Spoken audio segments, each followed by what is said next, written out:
ഇന്നിപ്പോഴും 40 വർഷമായി കാസർഗോഡ് ജില്ല രൂപപ്പെട്ടിട്ട്. 40 വർഷമായി കാസർഗോഡ് ജില്ലയുടെ 40ാം വാർഷികം. ഇടതുപക്ഷ ജനാധിപത്യ മുന്നണിയുടെ 2ാം ടേം കഴിഞ്ഞ് ആ 2ാം ടേമിലെ 3 വർഷം കഴിഞ്ഞ് 4ാമത്തെ വർഷത്തിലേക്കുള്ള പ്രവേശന ദിവസം. ഇതെല്ലാം ഇന്നത്തെ ദിവസമാണ്. ഒരുപാട് ചരിത്ര പ്രാധാന്യങ്ങളുണ്ട്. ചരിത്രത്തിൽ ആദ്യമായിട്ടാണ് ഇടതുപക്ഷ ജനാധിപത്യ മുന്നണി ഒരു ടേം കഴിഞ്ഞ് 2ാം ടേമിലേക്ക് വരുന്നത്.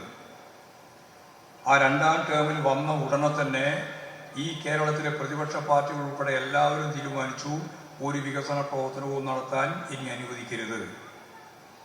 BJP ഗവൺമെന്റ് തീരുമാനിച്ചു, ഒരു പൈസ ഇനി ഗവൺമെന്റിന് കൊടുക്കരുത്. നമ്മളിവിടെ ഓശാരം ചോദിക്കുന്നതല്ല, നമുക്ക് തരേണ്ടുന്ന പണം തരാൻ വേണ്ടിയിട്ടാണ്. കഴിഞ്ഞ മാർച്ച് മാസം 31-ാം തീയതി അവസാനിക്കുമ്പോഴേക്കും നമുക്ക് 57,000 കോടി രൂപ തരേണ്ടത് കേന്ദ്രം തന്നില്ല. 7,000 കോടി രൂപ കേന്ദ്ര സംസ്ഥാന ഗവൺമെന്റുകൾ നടപ്പിലാക്കിയ പദ്ധതി വിഹിതമായിട്ട് കിട്ടേണ്ടത് 7,000 തന്നില്ല. രണ്ടും കൂടിയാൽ എത്രയായി? 57-ഉം 7-ഉം എത്ര? 64,000 കോടി കിട്ടിയില്ല. അവർ വിചാരിച്ചത് ഈ പാർലമെന്റ് തിരഞ്ഞെടുപ്പ് വരുമ്പോൾ ഈ 64,000 കോടി കൊടുക്കാതിരുന്നാൽ കേരളത്തിലെ 62 ലക്ഷം വരുന്ന പാവപ്പെട്ട ക്ഷേമ പെൻഷൻ വാങ്ങുന്നവർക്ക് ക്ഷേമ പെൻഷൻ കൊടുക്കാതിരിക്കും. അപ്പോ അതുപയോഗിച്ചുകൊണ്ട് കേരള ഗവൺമെന്റിനെതിരായിട്ട് ആഞ്ഞടിക്കാം എന്നാണ് അവർ ധരിച്ചത്.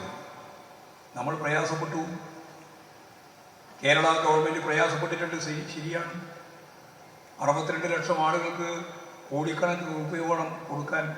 അത് കുടിശ്ശികയായി. ആ കുടിശ്ശിക കൊടുത്തു തീർക്കാനാവുന്നില്ല. അവസാനം 3 മാസത്തെ കുടിശ്ശിക ഇലക്ഷന് മുമ്പ് കൊടുത്തത് സത്യം പറഞ്ഞാൽ കടം വാങ്ങിയിട്ടാണ്.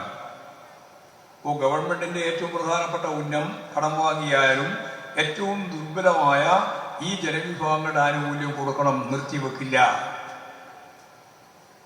ഞാനിങ്ങനെ കഴിഞ്ഞ തെരഞ്ഞെടുപ്പിന്റെ ഭാഗമായിട്ട് പ്രസംഗിക്കാൻ വേണ്ടി ഒരു സ്ഥലത്ത് പോയപ്പോൾ അവരെന്നോട് പറഞ്ഞു, സഖാവേ, ഗവൺമെന്റിന്റെ കയ്യിൽ പണം ഉണ്ടെങ്കിൽ ആ പണം ഞങ്ങൾക്ക് കിട്ടുമെന്നുള്ള ഉറപ്പുണ്ട്.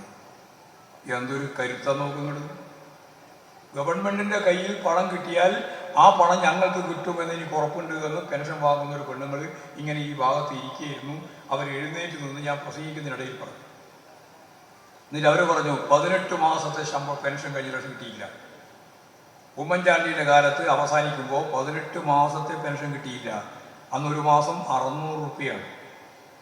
ഇപ്പോൾ 1,600 രൂപയാണ്. ആ സ്ത്രീ പറഞ്ഞൊരു കാര്യം എനിക്ക് അപ്പോഴാണ് അതിൻ്റെ ഉള്ളു വളരെ വ്യക്തമായിട്ട് മനസ്സിലായത്. സഖാവേ, ഈ 600 രൂപയുള്ള സമയത്ത് 18 മാസമല്ല 20 മാസമല്ല പെൻഷൻ കിട്ടിയിട്ടേ ഇല്ലെങ്കിലും ഞങ്ങൾക്ക് പ്രയാസമില്ല. കാരണം അതൊരു പ്രധാനപ്പെട്ട വരുമാനമായിട്ട് ആരും കണക്കാക്കിയിട്ടില്ല. കുടുംബം ജീവിച്ചു പോകുന്ന പോലെ ജീവിക്കും. എന്നിട്ട് എന്നോട് പറഞ്ഞു, ഇപ്പം അങ്ങനെയല്ല. ഞാൻ ചോദിച്ചു, എന്താ? അപ്പം അവർ പറഞ്ഞതിനോട് 1,600 രൂപ കിട്ടുകയാണ്. BPL ഭാഗമായിട്ടുള്ള റേഷൻ ആനുകൂല്യമുണ്ട്. അത്യാവശ്യം മരുന്ന് വാങ്ങാനും അത്യാവശ്യം മറ്റു സാധനങ്ങൾ വാങ്ങാനും ഈ പണം ജീവിതത്തിന്റെ ഭാഗമായിട്ട് മാറുകയാണ് 1,600. അതുകൊണ്ട് സഖാവേ, 1ാമത്തെ മാസം മുടങ്ങുമ്പോൾ തന്നെ പ്രശ്നമായി. 2ാമത്തെ മാസവും 3ാമത്തെ മാസവും 4ാമത്തെ മാസവും 5ാമത്തെ മാസവും മുടങ്ങുമ്പോൾ ഞങ്ങൾക്ക് പ്രയാസമുണ്ട്. എന്നിട്ടാണ് ആ സ്ത്രീ എന്നോട് പറഞ്ഞത്, എങ്കിൽ പോലും ഞങ്ങൾക്ക് പ്രതീക്ഷയുണ്ട്, ഗവൺമെന്റിന് എപ്പോഴാണോ പണം കിട്ടുന്നത് അന്ന് ആ പണം ഞങ്ങൾക്ക് തരും എന്നതിന് സംശയമില്ല. എത്ര ഉന്നതമായ ബോധമാണ് അവരെല്ലാം പ്രകടിപ്പിച്ചത്. നമ്മൾ കൊടുക്കാൻ തീരുമാനിച്ചു, കൊടുത്തു. കൃത്യമായിട്ട് തന്നെ വിതരണം ചെയ്യാൻ നമുക്ക് സാധിച്ചു. ഒരു കാര്യം ഞാൻ ഉറപ്പായിട്ട് പറയാം, നമ്മുടെ ഗവൺമെന്റ്, ഇടതുപക്ഷ ജനാധിപത്യ മുന്നണി ഗവൺമെന്റ് 1,600 കൊടുക്കാനല്ല തീരുമാനിച്ചത്.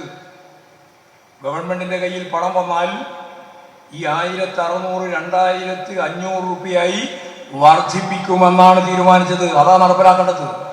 പണമില്ല.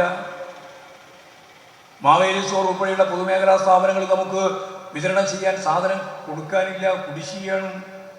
അതാണ് ഈ സന്ദർഭത്തിൽ ഈ വിഷുവിന്റെ സന്ദർഭമായപ്പോൾ ഒരു ഫലപ്രദമായ ഇടപെടൽ നടത്തിയിട്ട് കുറേ സാധനങ്ങൾ കിട്ടിയത്. ഗവൺമെന്റ് വിരുദ്ധ വികാരത്തെ ഉപയോഗിച്ച് ഈ ഗവൺമെന്റിനെ തകർക്കാം ഇതായിരുന്നു കോൺഗ്രസിന്റെ ഉന്നം, അത് തന്നെയാണ് BJP യുടെ ഉന്നം.